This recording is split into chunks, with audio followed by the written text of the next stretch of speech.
Hello बच्चों, let's see this question. The question says which of the following attraction is strongest? और यहाँ पे हमारे पास चार ऑप्शंस दिए हुए, ठीक है। तो फर्स्ट वाले में है it is between chloride ion Cl minus and HCl, B is CHCl3 CHCl3 and D is CCl4 and H2O and D is Cl minus and water। तो यहाँ पे हमारे पास इस क्वेश्चन में हमें ये बताना है कि ये जो हमारे पास चार ऑप्शन दिए हैं इसमें से अट्रैक्शन किसमें सबसे ज्यादा स्ट्रॉन्गेस्ट होगा, ठीक है। देखो यहाँ पे हमारे पास ये जो चार ऑप्शंस दिए हैं, यहाँ पे या तो कोई आयन है, मॉलिक्यूल है, उनके बीच में दिया हुआ है, या कोई ऐसे कंपाउंड है, मतलब उनके बीच का अट्रैक्शन की हमें बात करनी है, किसकी सबसे ज्यादा स्ट्रांग होगी, ठीक है। सो देखो यहाँ पे जो स्ट्रेंथ ऑफ मॉलिक्यूलर फोर्सेस होती है, अब इनके बीच में क्या है, मॉलिक्यूलर फोर्सेस रहेगी, क्योंकि ये मॉलिक्यूल्स है या आयंस है, इनके बीच में क्या होगी, मॉलिक्यूलर फोर्सेस होगी। तो जो स्ट्रेंथ होती है मॉलिक्यूलर फोर्सेस की, अगर हम उसका ऑर्डर देखें तो ये क्या होता है, अगर हम ऑर्डर की बात करें तो पहले हमारा होता है आयन डायपोल। आयन डायपोल का जो होता है इसकी स्ट्रेंथ सबसे ज्यादा होती है, मैक्सिमम। फिर हमारे पास आता है डायपोल डायपोल डायपोल डायपोल आता है। फिर उसके बाद आता है ion induced dipole induced dipole. Then हमारे पास फिर आता है डायपोल इंड्यूस्ड डायपोल, एक होता है डायपोल, इसके आगे होता है induced dipole, dipole induced dipole. फिर इसका और फिर लास्ट में हमारे पास आता है लंदन फोर्सेस, ठीक है। तो सबसे स्मॉलेस्ट होती है लंदन फोर्सेस की स्ट्रेंथ, सबसे कम होती है, और सबसे हाईएस्ट होती है आयन डायपोल की, ठीक है। तो अब हम इनमें से देखते हैं कि हमारे ये जो ऑप्शंस दिए हुए इनमें कौन सा डायपोल होगा, ठीक है। तो हमारे पास ए में क्या दिया हुआ है, हमारे पास है Cl माइनस और हमारे पास है HCl, ठीक है। अभी देखो Cl माइनस तो हमें पता है ये तो आयन ही है, और HCl की बात करें तो यहाँ पे देखो ये पोलार होता है, यहाँ से डेल्टा पॉजिटिव होगा नेगेटिव होगा, क्योंकि इन दोनों के बीच में इलेक्ट्रोनेगेटिविटी का जो डिफरेंस है वो बहुत ज्यादा हो जाता है, तो इसलिए इसमें क्या होगा, ये पोलार होगा। तो यहाँ पे हम क्या कह सकते हैं, यहाँ पे डायपोल है तो यहाँ पे होगा आयन, और ये क्या है डायपोल, तो मतलब यहाँ पे हो रहा है आयन और डायपोल का इंटरेक्शन, ठीक है। हम पहले सारे देख लेते हैं, फिर हम कंपेयर करेंगे। फिर बी में हमें दिया हुआ है CHCl3 and we have CHCl3, ठीक है। अब ये दोनों क्या है, CHCl3 CHCl3। अगर CHCl3 की अगर हम बात करें तो यहाँ पे होगा क्या, कार्बन के पास एक हाइड्रोजन रहेगा और तीन क्लोराइड आयन रहेंगे, ठीक है। अब तीन क्लोराइड आयन है यहाँ पे, तो मतलब क्या, ये जो क्लोराइड आयन है इसके पे पार्शियल नेगेटिव चार्ज है, ठीक है। यहाँ पे पार्शियल नेगेटिव चार्ज है, कार्बन हमारा हो गया पॉजिटिव, तो ये हमारा जो डायपोल होगा ये कहाँ पे होगा, ये डाउनवर्ड होगा, इस तरह से होगा। तो इसका जो म्यू नेट आ जाएगा वो कितना, वो क्या होगा, that will not be equal to zero, ठीक है। तो ये इस तरह से होगा, तो मतलब ये डायपोल है, ये दोनों ही क्या है, डायपोल है।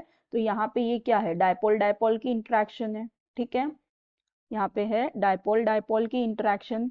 फिर नेक्स्ट हमें दिया हुआ है, नेक्स्ट हमारे पास सी में हमारे पास क्या है, CCl4,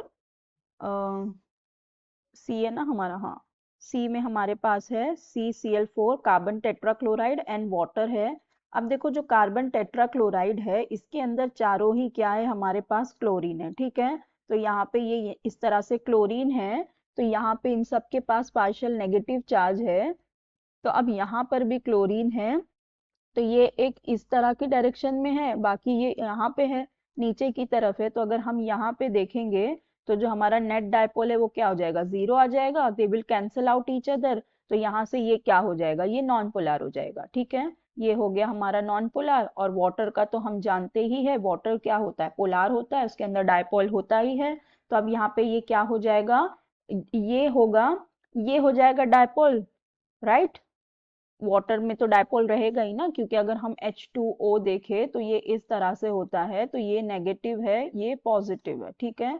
तो यहाँ पे इस तरह से होता है, तो यहाँ पे ये तो पोलर हो ही जाएगा, तो यहाँ पे डायपोल है। और जो CCl4 है वो नॉन डायपोल है, तो वो डायपोल क्या करेगा, थोड़ा सा उसके अंदर डायपोल को इंड्यूस करेगा, ठीक है। इसमें क्या करेगा, डायपोल को इंड्यूस करेगा, तो ये हो जाएगा इंड्यूस्ड डायपोल। ठीक है, ये हो गया इंड्यूस्ड डायपोल। तो मतलब यहाँ की इंटरेक्शन क्या है, डायपोल इंड्यूस्ड डायपोल की इंटरेक्शन है। ठीक है, यहाँ पे है डायपोल इंड्यूस्ड डायपोल की इंटरेक्शन। फिर नेक्स्ट हम देखें तो डी में हमारे पास क्या दिया हुआ है। डी में देखो हमारे पास है Cl माइनस और H2O। ठीक है, अब देखो यहाँ पे जो Cl माइनस है ये भी हो जाएगा आयन, और H2O हमारा क्या होता है, इसके अंदर डायपोल होता है।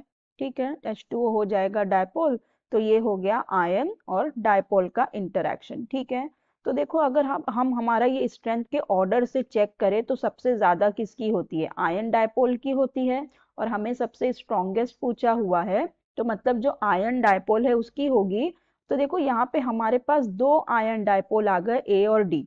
अब ये बी और सी तो नहीं होगा क्योंकि इसके अंदर डायपोल डायपोल है, तो ये तो इससे कम हो जाएगा। और एक में डायपोल और आयन इंड्यूस्ड, सॉरी डायपोल और इंड्यूस्ड डायपोल है। ठीक है, ये है तो ये भी नहीं होगा। अब हमारे पास ये जो दो ऑप्शन है ए और बी, ये दोनों ही आयन डायपोल है।